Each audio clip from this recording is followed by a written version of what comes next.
Hola a todos mis queridos alumnos de séptimo, espero que en esta nueva semana se encuentren súper bien, todos en sus casitas y muy saludables.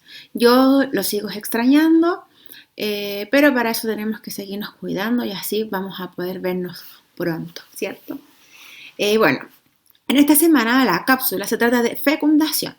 Recuerden que por estar en cuarentena, esta semana solamente hemos dado tareas de su libro, ¿ya? Para que así eviten salir de sus casas a imprimir o a realizar cualquier otra cosa. Así que ahora solamente tienen que resolver tareas del libro. Las pueden resolver en el libro o también las pueden resolver en su cuaderno, ¿ya? Ahí va a depender de cada uno.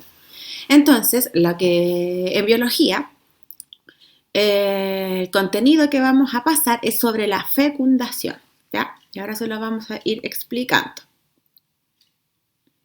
El objetivo entonces era explicar el proceso de fecundación. Bueno, para saber primero qué es lo que es la fecundación, tenemos que saber cuáles son nuestras células sexuales.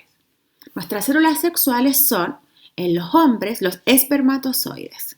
¿Ya? El espermatozoide es nuestra primera célula sexual y es quien porta el 50% de nuestra información genética, porque el otro 50% lo aporta el ovocito, que es la célula sexual femenina. Entonces, el espermatozoide ya se produce en los testículos y se almacenan en el epidídimo. ¿Ya? Y aquí vamos a ver esta foto que es un recordatorio, ¿ya?, del aparato reproductor masculino. Entonces acá teníamos la vejiga. Recuerden que la vejiga es parte del aparato reproductor, del aparato urinario. Acá tenemos la vesícula seminal, que junto con la próstata se encargan de fabricar el líquido seminal. Tenemos los conductos deferentes, ¿ya?, que es por donde se traslada los espermios y el semen. Tenemos la uretra, ¿ya?, que es el conducto por donde tanto se transporta los espermatozoides, el semen, como la orina. Y tenemos todo este órgano que es el pene. Y tenemos los testículos, que como les dije, es donde se producen los espermatozoides. Y acá, en esta parte, se almacenan los espermatozoides. Este saco, ¿cierto?, que cubre los testículos se llama escroto. Entonces, esto ustedes ya lo habían visto en sexto, ¿ya?, pero es bueno recordarlo porque siempre se olvidan cosas, ¿ya? Entonces, la diferencia está con que los espermatozoides se empiezan a producir en la pubertad del hombre y duran toda la vida, ¿ya? Y después vamos a ver por qué les digo esto, porque en las mujeres es diferente. Entonces, el espermatozoide está formado por una cabeza, ¿ya? ¿Para qué sirve la cabeza? Contiene sustancias que permiten su entrada al ovocito. ¿Ya? Después vamos a ver por qué.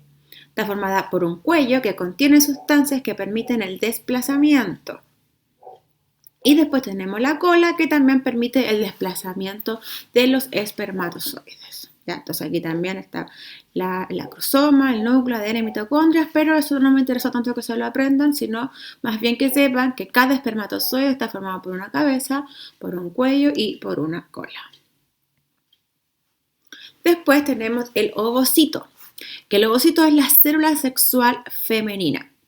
¿Y cuál es la principal diferencia, como les dije, con el espermatozoide? Que los ovocitos se empiezan a producir desde el nacimiento de la mujer, ¿ya? Y estos paran en la menopausia. No es como los hombres, que comienzan en la pubertad y duran toda la vida.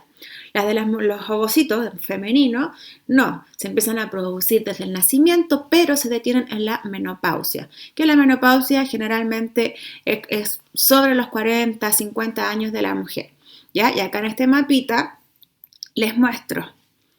Entonces, al nacer la mujer, nace con aproximadamente 1 millón de ovocitos. Y como ven, la curva o la línea va bajando, ¿cierto?, hasta después de los 40 años, que ya cada vez van quedando menos ovocitos. Por eso se dice que el periodo también de fertilidad de la mujer es muy corto, ¿ya?, porque en algún momento se detiene esta producción de ovocitos.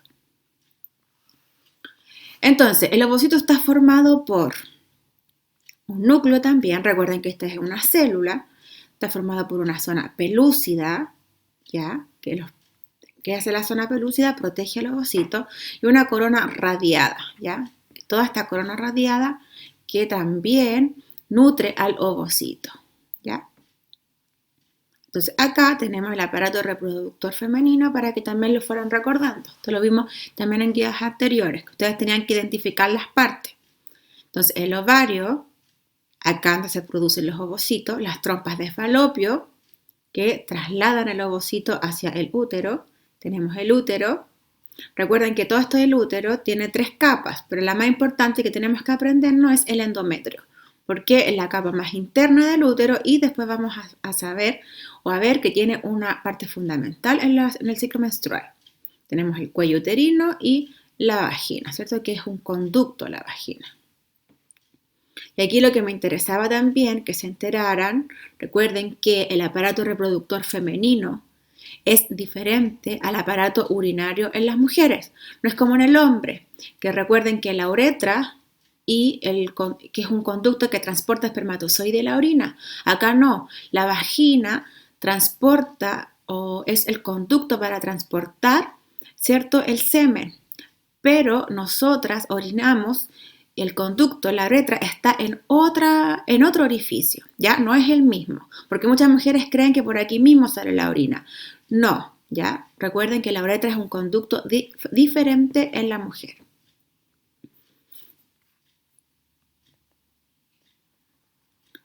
Entonces acá tenemos el proceso visto macromente, ¿cierto? Cada mes nosotros ovulamos, ya que esto también lo vamos a ver con más detalle después. Este óvulo, ¿cierto?, sale del ovario, va por la trompa de falopio y se topa en algún momento con los espermatozoides, ¿cierto? Aquí viene el espermatozoide y es ahí donde se produce entonces la fecundación. Después vamos a ver que cada mes existe un óvulo diferente que libera un ovocito, o sea, un ovario diferente que libera un ovocito. ¿Ya? Eso lo vamos a ver con más detalle después. Ahora vamos a ver cuáles son las etapas de la fecundación. Las etapas de la fecundación son 4 principalmente, ¿ya? Entonces, al encuentro con el ovocito, llegan aproximadamente, o sea, primero se liberan más o menos 1.000.000 de espermatozoides en una copulación desde el aparato reproductor masculino. Pero los que llegan finalmente al encuentro con el ovocito son súper pocos, ya muy pocos. Y el que logra penetrar el ovocito es solo uno. Y, o sea, significa que nosotros fuimos el espermatozoide ganador en algún momento. Así que ya tenemos que sentirnos orgullosos de estar aquí, ¿cierto? Entonces, el espermatozoide, el que gana, penetra primero la corona radiada, que es la primera parte, ¿cierto?, que nutre al ovocito. Después, el espermatozoide penetra la zona pelúcida. Y una vez que penetra la zona pelúcida, ya el cigoto, el ovocito, empieza a liberar unas sustancias que impiden la entrada de otro espermatozoide, ¿ya? Y es por eso que solamente uno penetra al ovocito. Y después se produce la fusión de núcleos, que es cuando va a empezar a crecer, ¿cierto?, el cigoto, o sea, la primera célula que nos compone a nosotros. Eso también lo vimos en un video de la semana pasada. Entonces ustedes en el libro tenían que rellenar esta actividad, ¿ya? Tenían que observar la siguiente imagen y ver las etapas de la fecundación. Entonces, la primera era que llegan millones de ovocitos al encuentro con el ovocito. Espermatozoides llegan al encuentro con el ovocito. No son millones. Recuerda que millones salen del aparato reproductor masculino y los que llegan son más o menos un 5%. Después, el espermatozoide atraviesa la zona radiada, que son las células que nutren al ovocito. Después, el espermatozoide traspasa la zona pelúcida y finalmente se produce la fusión del núcleo, del ovocito con el espermatozoide. ¿Ya? Entonces, esas 4 etapas son las que ustedes tenían que completar en este cuadro. Ya también después les preguntaban cuáles células participan. El espermatozoide, entonces, son las células que participan con los ovocitos, que son las células sexuales femeninas, el ovocito, y los espermatozoides, las masculinas. Entonces, la fecundación, por lo tanto, es la unión del gameto femenino y masculino. Entonces, acá tenemos, ¿cierto?, una imagen más clara. Vienen los espermatozoides, el encuentro del ovocito. Recuerden que el ovocito generalmente es uno solo, el que se libera. ¿Ya? Ahí ya se produjo la unión, y más adelante, que también lo vamos a ver, se produce la división, ¿cierto?, de estas células, se empiezan a formar células madre. Ya después comienza la diferenciación, que después también lo vamos a ver con más detalle. Pero lo importante es que sepan que la fecundación es la unión de los espermatozoides con los ovocitos. Eso, queridos alumnos, entonces era la parte de la fecundación. Hagan su actividad que está en el libro, la pueden realizar en su cuaderno o en el mismo libro. Les agradezco montones por haber visto el video. Cuídense, ustedes saben que los extraño. Así que muchos abrazos para todos.